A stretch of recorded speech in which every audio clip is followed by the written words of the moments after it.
Bagi kawan-kawan yang sudah mengikuti channel The Investor ini sejak lama, pastinya sudah tahu style investasi saya, yang dimana saya adalah seorang value investor yang saya gunakan saham ini sebagai instrumen investasi jangka panjang. Jadi sekali lagi, instrumen investasi jangka panjang. Untuk itulah dalam saya memilih saham, saya hanya akan pilih saham yang punya potensi kinerjanya bagus, harganya murah, kemudian saya tinggal beli dan saya simpan. Dalam perjalanan saya menyimpan atau menghold saham ini, saya biasanya akan menghiraukan hal-hal yang sifatnya jangka pendek. Contohnya, pergerakan harga saham jangka pendek atau sentimen jangka pendek. Maka di sini saya biasanya menghiraukan istilah-istilah yang namanya support resisten. Saya menghiraukan yang namanya bandar sedang akumulasi atau distribusi. Saya menghiraukan yang namanya asing sedang masuk atau keluar. Saya menghiraukan yang namanya suku bunga ada potensi naik atau turun. Semua saya hiraukan. Yang terpenting adalah ketika perusahaan tersebut fundamentalnya bagus dan kinerjanya bagus atau punya potensi kinerjanya bagus, di situ saya hanya akan simpan saja. Nah, dari sini biasanya ada pertanyaan, terus kapan jualnya? Di video kali ini kita akan membahas kapan saya akan jual saham. Maka pastikan teman-teman tonton video ini sampai selesai.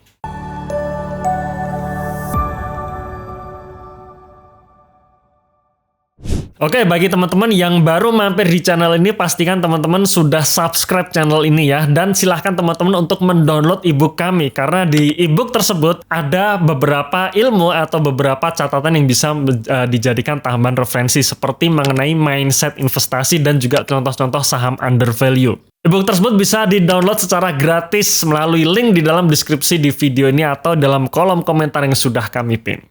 Oke, sebelum saya menjawab pertanyaan tadi, kapan saya harus jual saham? Maka di sini saya ingatkan lagi atau saya sharingkan lagi. Dalam membeli saham, ini hal-hal yang saya lakukan. Yang pertama, saya akan memilih perusahaan yang berkinerja baik atau punya potensi kinerjanya akan membaik di masa depan. Disitulah saya melakukan analisa emiten. Saya akan analisa bagaimana hutangnya, bagaimana omsetnya, dan sebagainya. Setelah saya menemukan perusahaan ini, maka selanjutnya saya hitung valuasinya. Apakah sekarang valuasinya masih murah atau sudah mahal?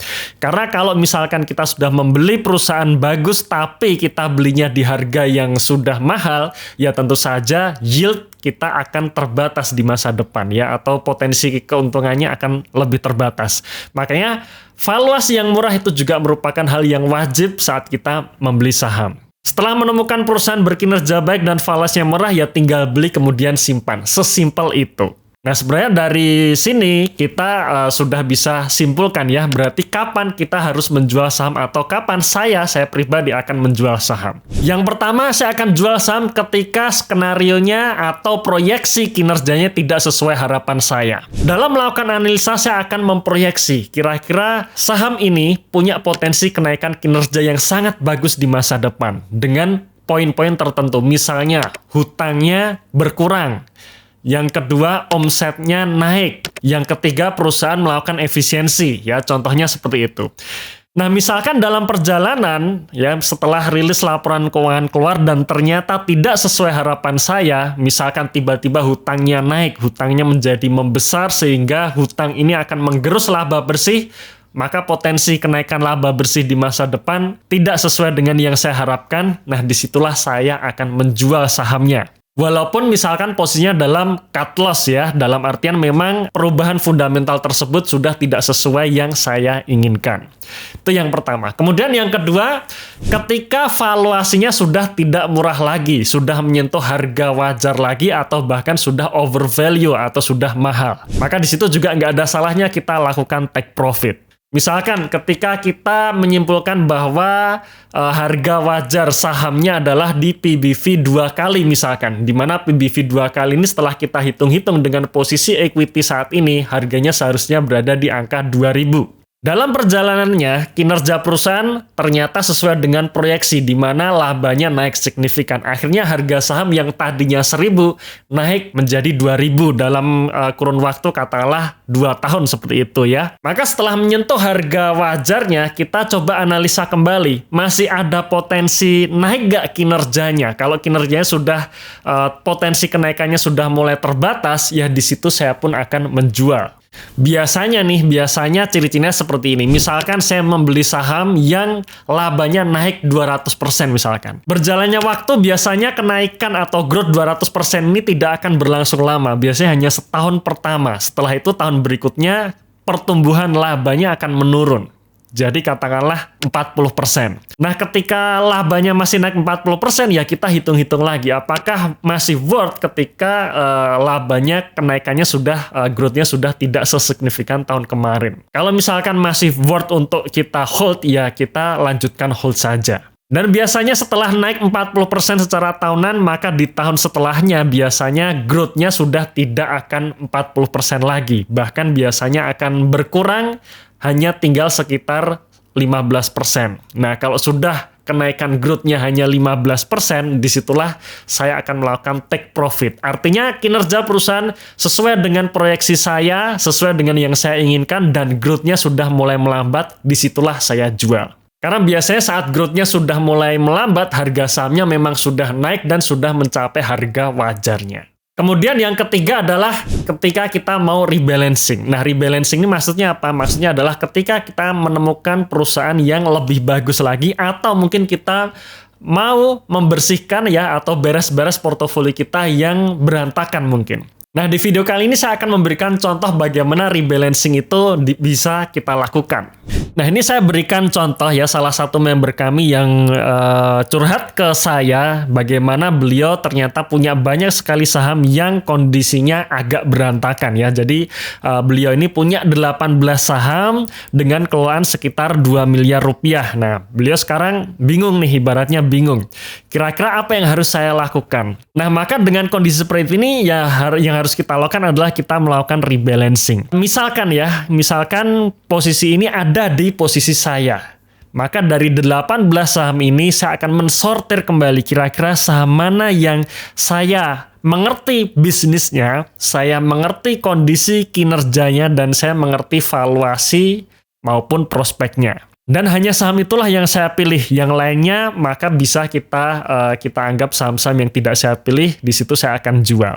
Katakanlah dari 18 saham ini saya akan sortir menjadi 5 saja ya, katakanlah menjadi 5 saham yang saya unggulkan ya. Misalkan contohnya di sini saham Elsa, katakanlah Elsa, kemudian saham Pakuwon Jati, saham Elsa, kemudian Pakuwon Jati, kemudian GGRM, kemudian SMDR, kemudian BSDE, Harum Energi, dan SMGR ya.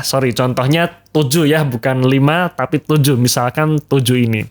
Maka 7 inilah yang saya akan pertahankan ya, dan sisanya perlahan-lahan saya akan jual. Kemudian uang dari hasil penjualannya saya belikan saham di 7 saham ini. Kita warnai dulu dari saham-saham yang kita incar ya, kita anggap saja atau kita warnai saja dengan warna biru ini. Ya, warna biru ini adalah sebagai saham yang kita inginkan. Nah, selanjutnya saya akan melihat porsinya di sini. Ya, porsi terhadap modal. Di sini ada fund allocation atau porsi terhadap modalnya. Berapa banyak sih modal yang saya keluarkan untuk membeli saham tersebut? Seperti di video-video mengenai tips cara saya menyusun portfolio, saya hanya akan membeli saham ya minimal 5% tapi maksimal 25%, itu yang saya lakukan. Nah, maka kalau di sini kita lihat porsinya masih sangat kecil ya, yang dimana Elsa hanya 2%, Pawon hanya 5%, GGRM 2%, SMDR 7%, BSD 6%, Harum 17%, SMGR 4%, dimana porsi tertingginya Harum Energi 17%. Maka dengan kondisi seperti ini, Harum tidak akan saya tambah. Yang saya tambah adalah Elsa, PWON, GGRM, SMDR, kemudian BSDE, dan SMGR. Nah, maka di sini mau nggak mau saham-saham yang lain ini perlahan-lahan saya akan jual. Memang biasanya yang kita takutkan adalah ketika kita jual dan posisinya cut loss, misalkan kita mau jual BABP ini di mana udah minus 52%, ya biasanya kita sih pengennya nunggu harga sahamnya naik dulu gitu kan ya.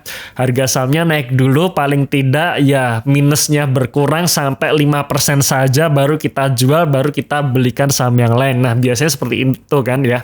Tapi kalau saya sendiri ya, karena saya sudah mengakui bahwa saya salah membeli saham, maka cut loss pun akan saya lakukan. Dan memang harus saya ikhlaskan ketika saya melakukan cut loss dan setelah saya melakukan cut loss harga sahamnya tiba-tiba rebound atau terbang, nah itu saya ikhlaskan. Dan memang harus mau kita ikhlaskan.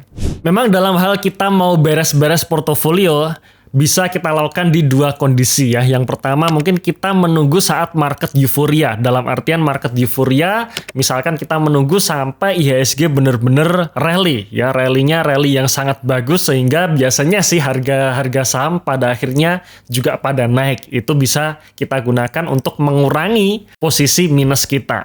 Tapi ketika kita menunggu saat market euforia, ya biasanya saham-saham under value pun itu juga biasanya juga sudah naik.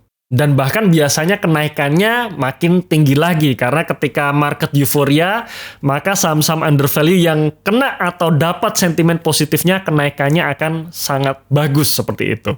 Maka kalau saya sendiri saya biasanya akan pilih opsi yang kedua. Saya langsung cut saja dan langsung saya pindahkan atau saya belikan saham yang menurut saya masih under value, masih bagus, di mana potensi naik 100%-nya masih ada. Oke, mungkin itu saja sharing saya tentang bagaimana saya menjual saham atau saya melakukan rebalancing. Terima kasih sudah menonton video ini sampai akhir. Tunggu video kami selanjutnya dan salam Passive Income.